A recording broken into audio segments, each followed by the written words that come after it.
What if ancient people weren't experimenting blindly? What if they weren't primitive, but post-catastrophe? Across the ancient world, scattered like fragments of a broken machine, are artifacts that do not fit the timeline. Stone cut with surgical precision, astronomical knowledge encoded in architecture, mechanical devices centuries ahead of their supposed invention. These are not myths, they are objects, measured, weighed, scanned, and they raise a question historians rarely ask out loud. Who taught the ancients what they knew?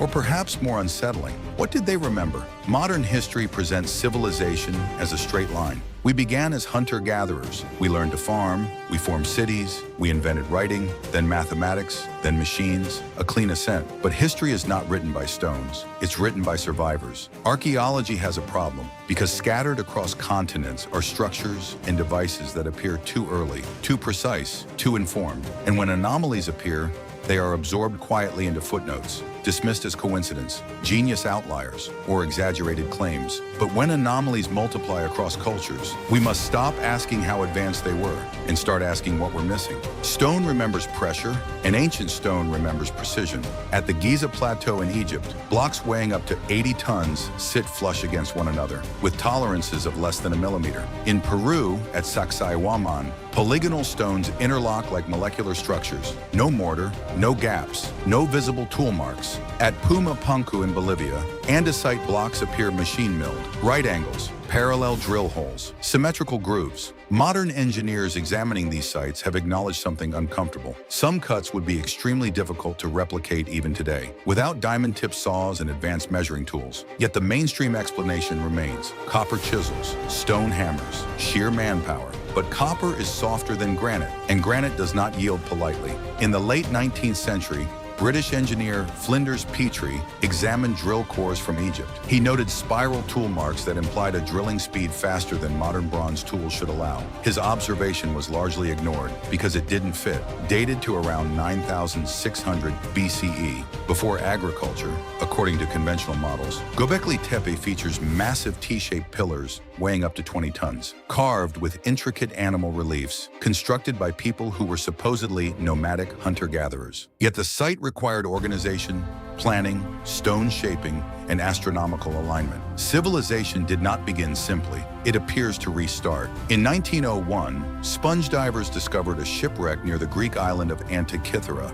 inside a corroded lump of bronze. For decades it sat in storage, until X-rays revealed gears, dozens of them. The Antikythera mechanism, a mechanical computer from around 100 BCE. It could predict eclipses, track planetary cycles, model celestial mechanics. Its gear ratios reflect advanced mathematical knowledge. Nothing comparable appears again in Europe until the 14th century. That's a gap of over 1,300 years. Where are the prototypes? Where are the failed versions? Where are the workshops? Technological evolution leaves debris, but here we have an apex device without a ladder beneath it. In 1513, Ottoman Admiral Piri Reis compiled a world map. In its lower section, a landmass appears, long before Antarctica was officially discovered. Some researchers claim the coastline resembles Antarctica without ice. Seismic surveys have mapped land beneath Antarctic ice sheets. Certain contours appear similar. Mainstream historians argue coincidence or cartographic distortion. But Piri Reis himself wrote that he used ancient source maps, some allegedly dating back to Alexander the Great. If so,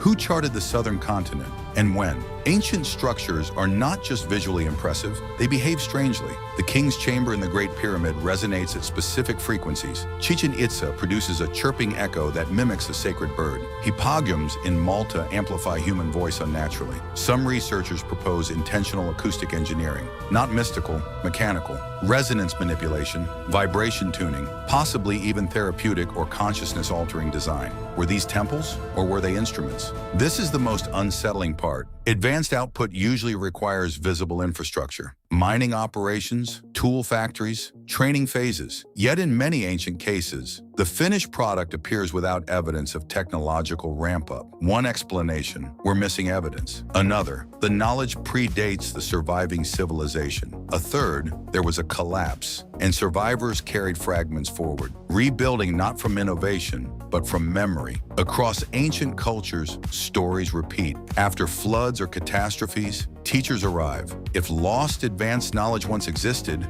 then civilization is not linear, It is cyclical: rise, peak, collapse, fragments, rebirth, and that reframes us. We are not the pinnacle, we are a phase, and our technology, so dependent on fragile global systems, may not survive interruption. Stone survives. Hard drives do not. In Sumerian tradition, the Apkallu. In Mesoamerica, Quetzalcoatl. In Egypt, Thoth. In India, the Rishis. They bring writing, astronomy, law, agriculture. Then they depart. Were they literal beings, symbolic memory, or encoded history of cultural inheritance? Myth as compression algorithm. The ancients were not ignorant. They were inheritors. They encoded what they knew into stone, into myth, into geometry, because they understood something we forget. Technology can vanish, but memory, if protected, can endure. And the final question lingers in silence. If ancient technology once existed, what level did it reach? And what would we recognize if we found it again? Our history doesn't just hide the past, it buries it.